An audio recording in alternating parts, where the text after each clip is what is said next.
issues regarding expungement of records. If you had an issue in the past, I'm not a lawyer, so I can't speak to that. So we brought in somebody that can deal with that. But before I bring him on, I want to talk to you all about why I believe in second chances.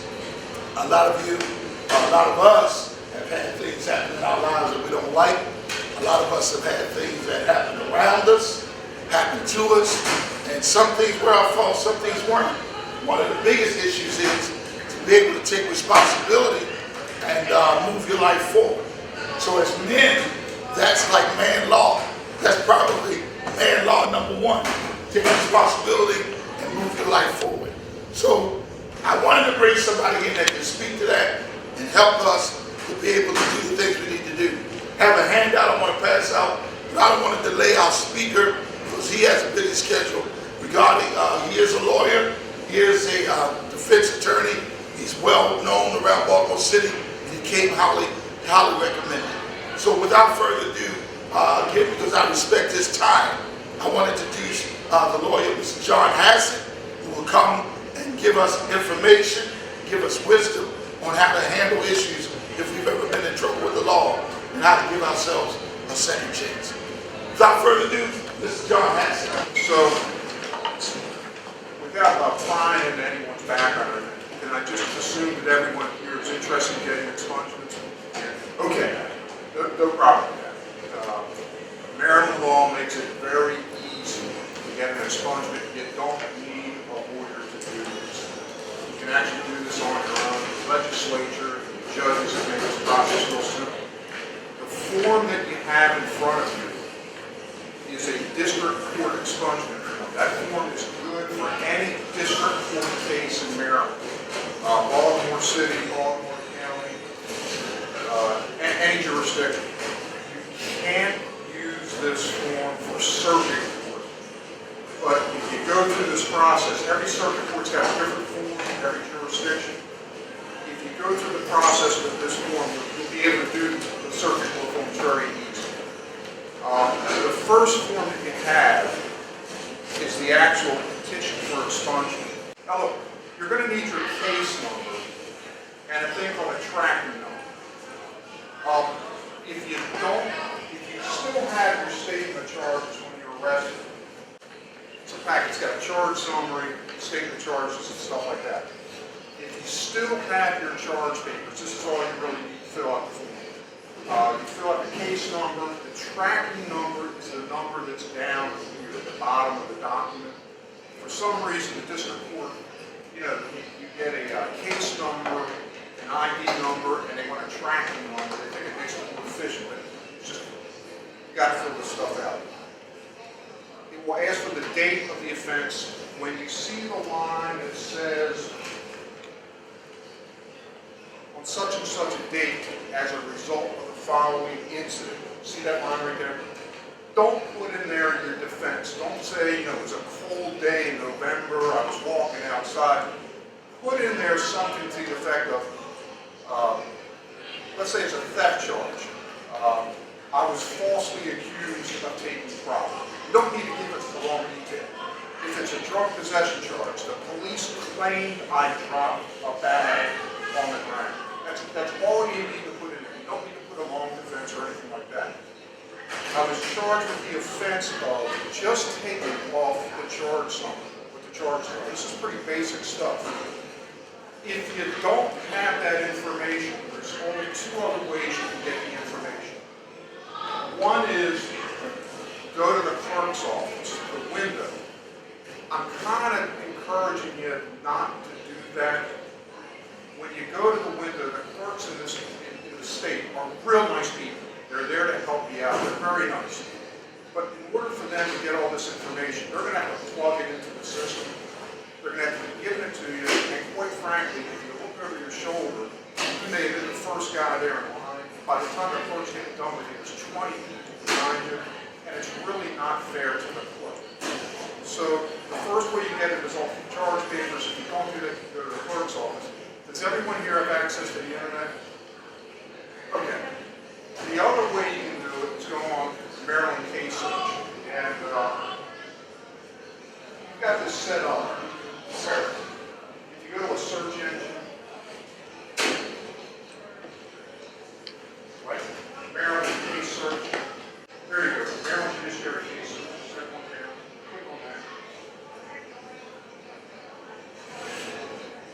Drop it down.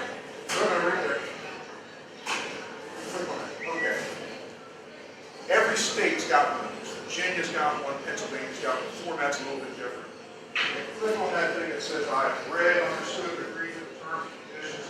Don't even bother about reading. Just click on that and hit continue. All right. When you want to get your information, put your name in right here. Click on that. Hit defendant, criminal. You know where your case was, district or circuit court. Let me stop right here. If you have multiple cases, you're trying to run your name, just take criminal and hit search. No, you don't. Right now. That will give you every jurisdiction, circuit, and district court. If you're limited to Baltimore City, Baltimore County, district court, or circuit court, just click criminal. If it's district court, click right here in district court. Right here, click on that for a second. There's all your jurisdictions. Just click on Baltimore City, Baltimore County, wherever it may be. That's all you need to do. If you have trouble doing that, get like a 10-year-old to do it, because these kids know how to do this stuff far better than you guys do. So, when you go on that line, though, it's not going to give you some information. It will give you your case number, it will give you a date and report, what happened to your case.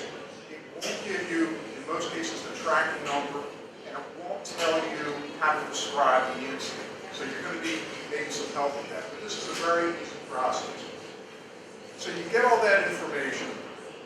Here's the part where kind of the rubber hits the road, where this might be bad news for some guys.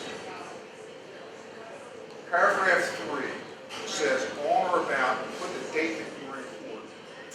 And all you have to do is check one of those boxes. First one, you were acquitted. That means you were found not guilty. The second one, case was dismissed. Third one, it's a PDJ. Fourth is a null prosecution, and it goes all down the list. In Maryland, you can only expunge a not guilty, a null pros, a step, or PDJ.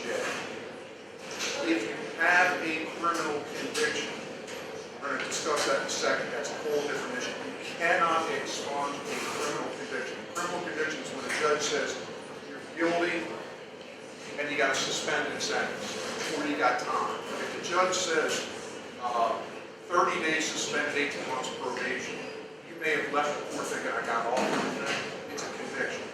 It stays on your record forever. There's only a couple of ways to get around that. I'll get into that in a second. If it's a step, null pros, anything like that, you click the box, sign it, date it. It's got a box in here for an attorney. You don't need that. You don't need to have a lawyer do this. It's not a requirement. It's just there if a lawyer doesn't. As an example, if I represent someone, if the case gets thrown out of court, before we leave the courthouse, I grab these and I fill them out for the guy and hand it to him. And then a year later, when the guy comes back, I forgot to file it, and I'm strangled with that. But you don't need to have a lawyer. The second page on here is called a waiver. This has to be filed with the application for expungement. The waiver means you're not going to sue the cop who locked you up. If you're really upset about that, the cop locked you up, it's a false arrest, you spent the night in jail, or you're lucky your commissioner saw you recog you after about 4 or 5 hours. You know, it may have been wrong, but the reality is, if you want to sue the cop, really no lawyer is going to take that case because there's no damages. You sat in jail for a couple hours overnight, didn't affect it. On the other hand, you know, during a false arrest, the cop broke your arm, knocked your eye out or something like that. You may not want to do the expungement because you may want to sue the cop for the damages. So that's just a judgment call you guys have to make in this process. 99.9% of the time, sign the waiver to get the process going. Once you file it, if it's at the district court, the court's going to charge you $30 a pop. That's just the way they roll. Now, you can do something, you can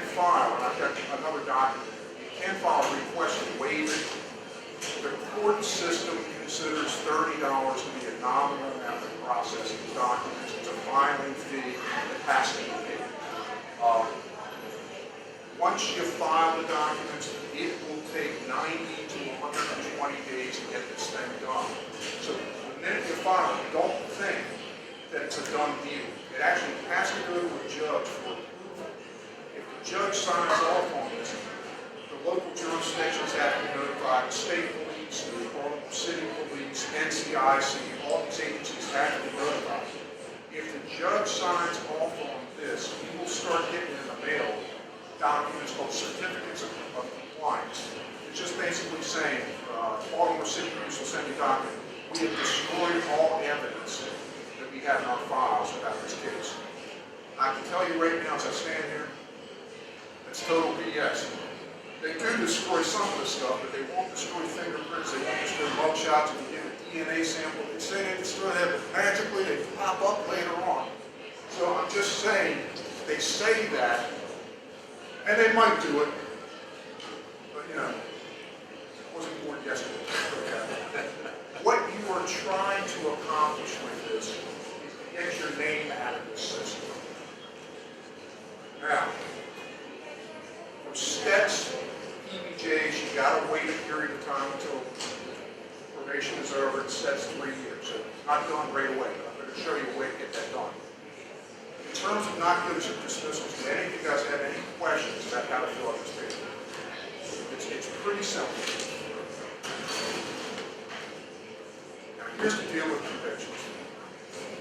If you got a conviction, you got jail time, suspended sentence, even a fine on a finding of guilt. You may have some issues getting this off your record. You're going to have substantial issues. If you have a lawyer, what the lawyer was supposed to have done with the conviction is file a motion to modify with the judge. That's a written motion asking the judge to keep this guy's case open until he completes his probation. If he gets through his probation, okay. Let me bring him back, take away the conviction, give him a PBJ, probation before judgment, and date the probation before judgment on the date of the conviction. Hope it's the guy who filed the expulsion. In Maryland, that has to be filed within 90 days of the day that you're in front of the judge. If you don't file it within 90 days, the judge no longer has jurisdiction in your court. They can't do anything about it.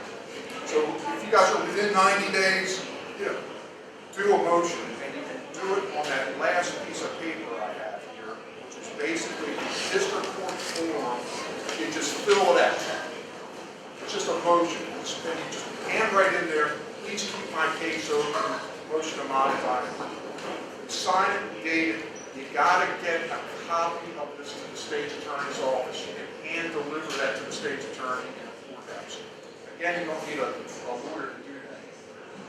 If you're getting hung up on a step and a PBJ, you got the step or PBJ a year or two ago, and you're applying for a job, and you're getting knocked out of the box, and you think everything is okay except that step or PBJ is okay.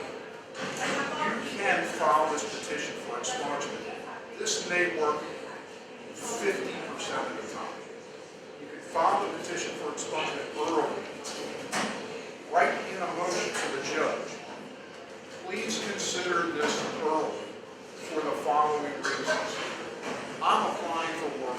I'm getting turned down because of this step. I'm applying for work. I got a probation before judgment. My probation agent says I'm doing great. They want to release me on probation. If you got something that shows a job application, attach it to this. Because judges love paperwork. And fundamentally, except for a small group of judges, let's say here in Baltimore City, fundamentally a lot of judges want to help you out. And there's a couple that don't, but there's a lot that do. So this is the process. Go to the circuit court, it's the same paperwork. Circuit court varies jurisdiction to jurisdiction. Some are free, some charge $100. That's just the way they do it. So, do you have any questions about how to do this? All right, say you have a charge. You say it's $30, but it's a charge, but it has 2 parts or something like. Say that one charge. Would it be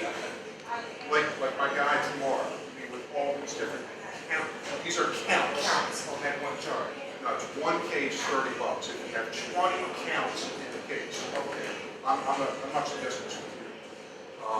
Attempted murder, first degree assault, second degree assault, handgun, use of a handgun, whatever it may be. That's one case, that's $30.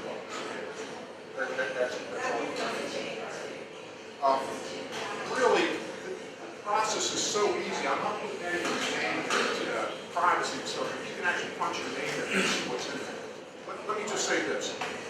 As a defense attorney, you know, I go ballistic. I don't yell at people or anything like that, but I kind of go ballistic when a client comes in or a witness comes in and I run their record and I'll see 8 or 9 entries. And you know, there might be a theft in there the guy got a conviction on, or misdemeanor drug possession, something like that.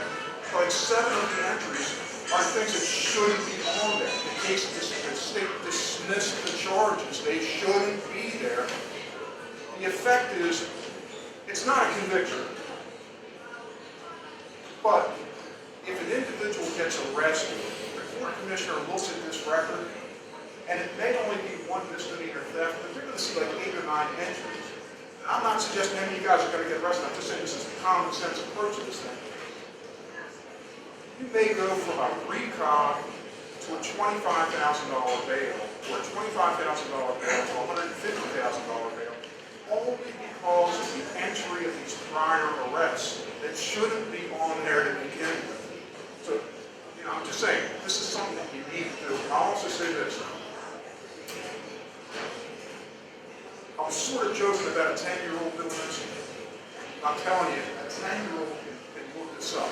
Your kids can do it, your nephews, your moms, your dads. Don't think for a second that employers don't do this. It takes 30 seconds to access this. And an employer would be negligent if they didn't do this when they're trying to hire somebody. And from what I understand right now, FedEx is starting to, they're talking about a huge distribution system out where Sparrows Point used to be. We may be getting hundreds, if not 1,000 jobs opened up. These guys are going to be running records. If you got a single entry for a theft, a single entry for a misdemeanor drug possession, if you can't get off the record, you can talk your way around it. 8 years ago, I made a mistake. Here's what happened. You can't talk your way around 8 arrests, 7 arrests. They just don't want to deal with it. So, I mean, it just makes common sense. If they want you, and we do want you to get this stuff off your record, get it off your record. I mean, it's an easy thing to do. I'm sorry, I didn't cut you off. What charges can be expunged? They're expunging a murder if you're found out guilty. They're not worried about the charges. It's the disposition. Was the case thrown out? Was it dismissed where you found not guilty? It could be the worst crime in the world. If you're found not guilty, you can get it off the record. Where I think a lot of guys get jammed up for 8, 9 years ago, as I said earlier, a guy goes to court, something happens, he's not really sure, he either had a public defender or an attorney, or he went there without a lawyer, and the judge kind of said stuff he doesn't really know, and he came out going, nothing happened, I got unsupervised probation, I beat the case.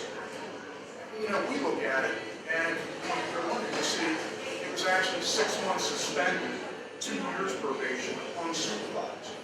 It's a conviction. So you gotta just be on top of this stuff. Any other questions about this? Yes, sir. Well, in my past, it would say it was hard. I can't hear you. It's in the past, I had friends of mine who tried to get jobs, like they were in security. They had felonies. And they said the only way to get a felony off of their record was to go through Pardon? get a pardon. Here's the reality of the pardon. I won't do it. I won't touch it. Because to effectively do a pardon, you probably have to charge a guy between 10 and 15,000, if not more. The reality is less than 1% of pardon applications are granted by the governor.